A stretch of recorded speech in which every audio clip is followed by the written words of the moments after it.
আমরা আহলুল হাদিস, আলহামদুলিল্লাহ আমরা সালাফি।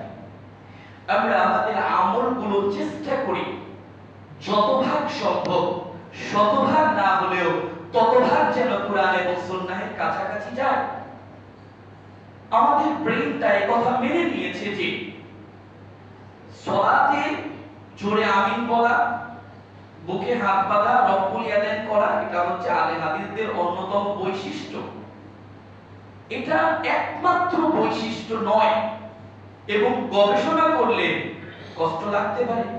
আমরা যারা বর্তমানে বাংলাদেশের আলে হাদিস আছে, আমি তো দেশের বাইরে যাওয়ার সুযোগ হয়নি, আমি জন্য আমাদেরটা বলছি, আমরা এই তিনটা আমল ছাড়া আর খুব বেশি হাদিসের কাছাকাছি নেই। এটা আমাদের কাছে খারাপ লাগতে পারে।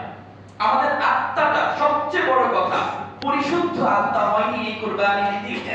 আমাদের মাঝে কে আছি, কজন আছি যারা হালাল উপার্জন দিয়ে কুরবানি দেওয়ার চেষ্টা করেছি? যারা করেছেন বিল্লাহ মাশাআল্লাহ। আমরা কয়জন আছি যারা লোক দেখানো কুরবানি দেইনি? আমরা কয়জন আছি যারা মানুষের ভাগাভাগি নিয়ে এমন করেছি যে ঈদের দিনে ফজরের ফরজ নামাজই পড়িনি? আমরা কয়জন আছি যে হাতের উপরে কাপড় তুলে গরুর গোশত নিয়ে দৌড়াদৌড়ি করেছি? এগুলো সবগুলো কি ইসলামিক কালচার ছিল? এগুলো একটার সাথে ইসলাম যায় না। তাহলে আমার কোথায় চলে গেল?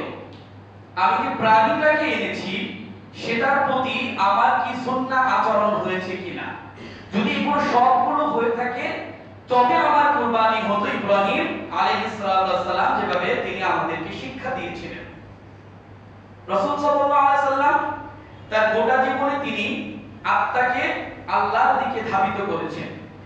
কারণ মনে রাখবেন, আমরা পৃথিবীতে সবাই যখন জন্মগ্রহণ করি আমরা মুসলিম হয়ে জন্মগ্রহণ করি, স্বাভাবিক মুসলিম। এরপরে আমাদের পিতা মাতা হিন্দু, বৌদ্ধ, খ্রিস্টান হলে তারা আমাদেরকে এরকম বানায়।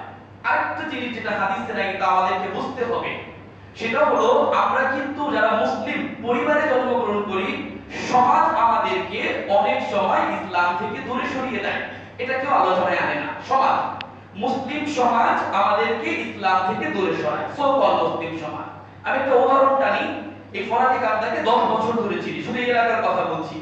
এই মসজিদের সাথে প্রচুর পরিমাণে বড় বড়, একে পূর্বে থেকে পাকিস্তানের আমল থেকে শায়েখ মাশায়েখদের জগৎ থেকে মসজিদ হয়েছে, আলেম ওলামা সবার আনাগোনা। এমনকি এই মসজিদের সকল প্রোগ্রাম, জামিয়াতে আহলে হাদিসের বড় বড় প্রোগ্রামগুলো এখান থেকে হয়। তাহলে এইখানে যে বাচ্চারা বেড়ে উঠবে, স্বাভাবিকভাবেই তারা আলেম ওলামাকে দেখবে, বোঝার চেষ্টা করে, নামাজের কাছাকাছি হবে, মসজিদের কাছাকাছি হবে। এবার নিজেকে আবিষ্কার করুন, আপনি আব্দুর রহিম লন্ডন থাকেন বা কানাডায় থাকেন, যেখানে 500 কিলোমিটার দূরে, তো পরের কথা 5000 কিলোমিটার দূরে কোনো মসজিদ নাই, কোনো মাদ্রাসা নাই। সমস্ত দিন আপনি দেখতেছেন হাতের উপরে, নাভির উপরে কাপড় পরে নারীরা ঘুরতেছে, এবং আপনি সেখানে গিয়ে 5 লাখ টাকা কামাই করে জজ ব্যারিস্টার হয়েছেন। তা আপনি একটু চিন্তা করে দেখুন যে আপনি যে সমাজটা পেয়েছেন এটার একটা প্রভাব, ইমপ্যাক্ট, তা আপনার ব্রেইনে থেকে যায়। এগুলো সাইকোলজিক্যাল বিষয়। তো আমরা মুসলমানরা বর্তমানে মুরব্বীরা এই বিষয় জানেনই না। আপনার ছেলে, আপনার মেয়ে, আপনার ভাই, আপনার ভাতিজা, যারা ইয়ং জেনারেশন, যারা 2000 থেকে জন্মগ্রহণ করে আপনার 2024 পর্যন্ত, বিশেষ করে যারা এই শতাব্দীতে জন্ম হয়েছে, তারা এই সমাজে থেকে এই সমাজের নয়। কোন সমাজে তাহলে জানি ভাই? তারা একটা নিজস্ব জগৎ তৈরি করেছে, দ্যাট ইজ কল্ড ভার্চুয়াল জগৎ। এই জগতের মধ্যে সার্বক্ষণিক যে মোবাইল ফোনটা তার হাতে আছে, সে এখান থেকে যা দেখে সে তা শিখে। সে ফরাজি কান্দার সমাজের সাথে নেই, সে আপনার ঘরেই আছে।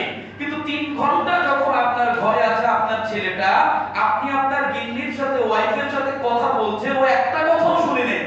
আপনি তাকে জিজ্ঞেস করলেন, কি রে দেখ না তোর মাই কি কয়? হ্যাঁ কি হয়েছে? ও ছিলই না, ও এক ভার্চুয়াল জগতে ছিল। ও মোবাইল গেমসে ধন, ও আসক্তিতে পড়ে গিয়েছে। ও কখন যে ঘর থেকে আরেক ঘরে যাবে, ওর কাছে এসএমএস চলে আসছে, ওকে যেতে হবে। ওকে ডাক দিয়েছে ওর প্রিয়তমা। আপনি জানেন ও কোন জগতে আছে? আপনি ভাবতেছেন আপনি মক্কায় আছেন, মদিনায় আছেন। সুবহানাল্লাহ। আপনার এই চূর্ণ বিচূর্ণ স্বপ্ন, এগুলো কবেই চলে গিয়েছে। আপনি বেহুশ, আপনি বেহুশ। ওই যে ব্যক্তি কালো চশমা পরে থাকে জগতে আপনার কাছে মনে হচ্ছে যে সবকিছু ঠিকঠাক আছে, কোনো কিছু ঠিক নাই। যখন আপনি সন্তানের সাথে কথা বলেন, যখন আপনি তাকে নামাজের জন্য ডাকবেন, যখন আপনি তাকে প্রতিদিন শাসাবেন, বাবা ভালো হ, ভালো হ, ভালোদের সাথে চল। কেননা সূরা আনফালের সূরা তাওবার মধ্যে 9 নাম্বার সূরার 119 নাম্বার আয়াতে আল্লাহ রাব্বুল আলামিন আদেশ করেছেন যে ইয়া আইয়ুহাল্লাযীনা আমানুত্তাকুল্লাহ, যদি আল্লাহকে বিশ্বাস করে থাকো তাহলে